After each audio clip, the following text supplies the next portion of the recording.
En las últimas 2 semanas hemos estado hablando del proceso de la reforma en Inglaterra y en Escocia.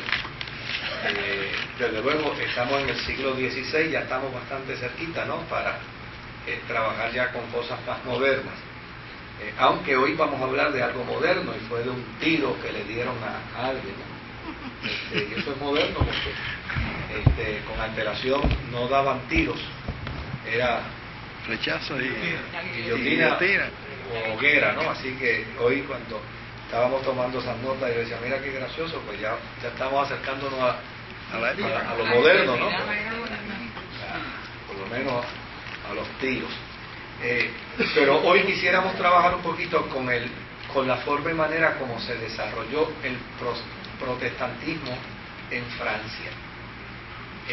El desarrollo del protestantismo en Francia probablemente ha sido uno de los más amargos y uno de los más dolorosos.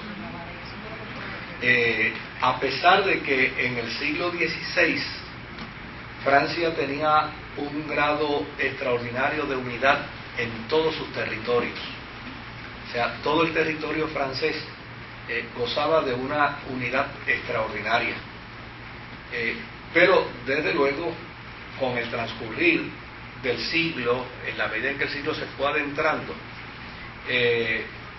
fueron pocos los países que se vieron tan divididos y en situaciones tan belicosas y tan violentas como Francia. Y todo esto, desde luego, como resultado de los conflictos que hubo entre protestantes y católicos en el suelo francés. Esto necesariamente no necesariamente hay que verlo como conflictos de índole teológica, porque muchos de estos conflictos que se dan en este tiempo son conflictos que circulan dentro del contexto pseudo religioso y político. Acuérdese que la reforma protestante se da como resultado de un principio teológico, pero desde luego Lutero no hubiera podido sobrevivir si no hubiera existido una intervención del Estado. Lo hubieran matado.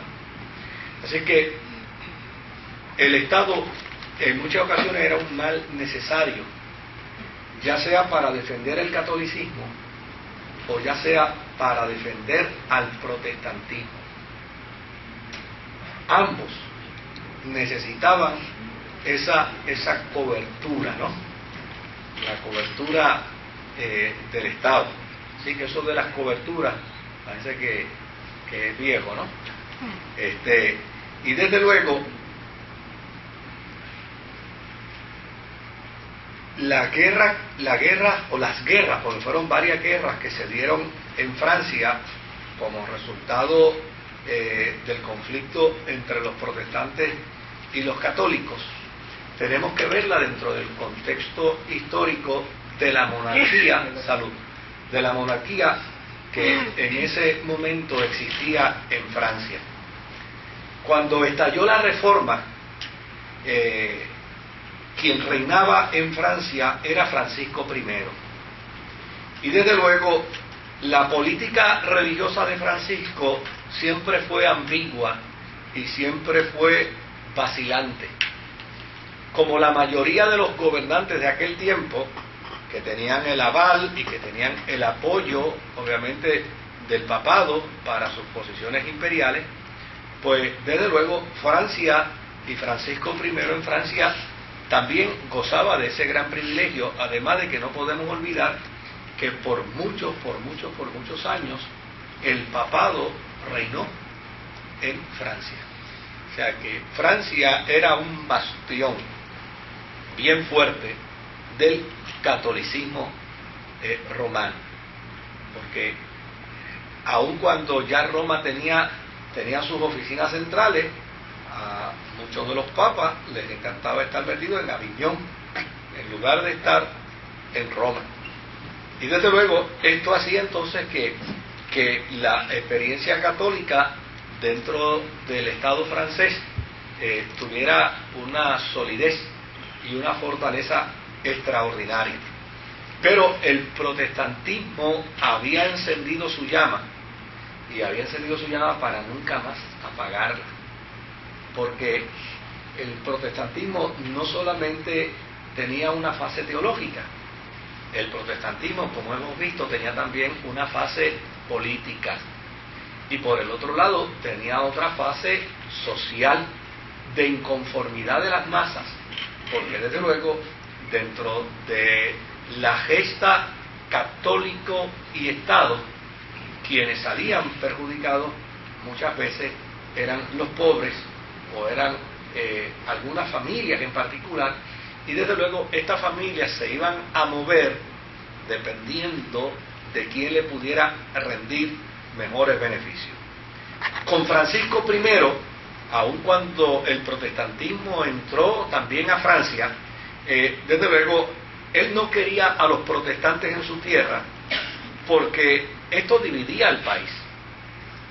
Desde luego, un Estado que se había declarado católico, cuando los protestantes llegaban, ya fuera los de Zwinglio, ya fuera los de Lutero, ya fuera los de Calvino, cuando estos llegaban, pues manifestaban una oposición contra la postura teológica de la Iglesia Católica. Si el Estado avalaba a la Iglesia Católica, pues entonces ya había un problema, porque quienes abrazaban el protestantismo ya se declaraban automáticamente, o eran declarados automáticamente enemigos tanto de la Iglesia Católica como del Estado. Ahora, fíjese lo interesante de Francisco I. El mayor enemigo de Francisco I en Francia era Carlos V en Alemania.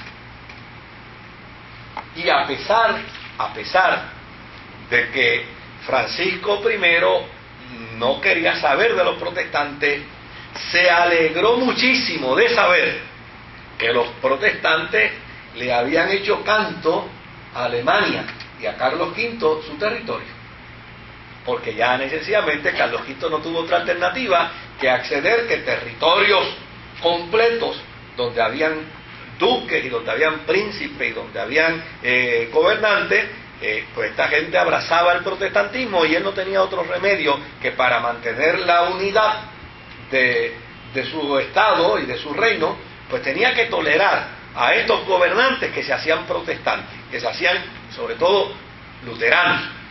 Y desde luego, para Francisco I, la gran alegría de él era el hecho de que mi contentor, mi enemigo alemán, Carlos V, tiene un problema bien serio en Alemania que no puede resolver, y a pesar de que yo no soy protestante, me alegro que los protestantes le estén haciendo pasar dolores de cabeza a Carlos V.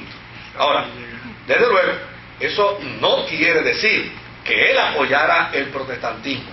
Ahora, hubo ocasiones donde cuando Carlos V, ¿se acuerda que mencionamos que hubo momentos en que Carlos V quería meterle mano a los luteranos y destruirlos y acabar con ellos, pero se le creaba un problema con los turcos, con las invasiones, y no tenía otro remedio que decir, bueno, tengo que allanarme con ellos para pelear contra los enemigos invasores?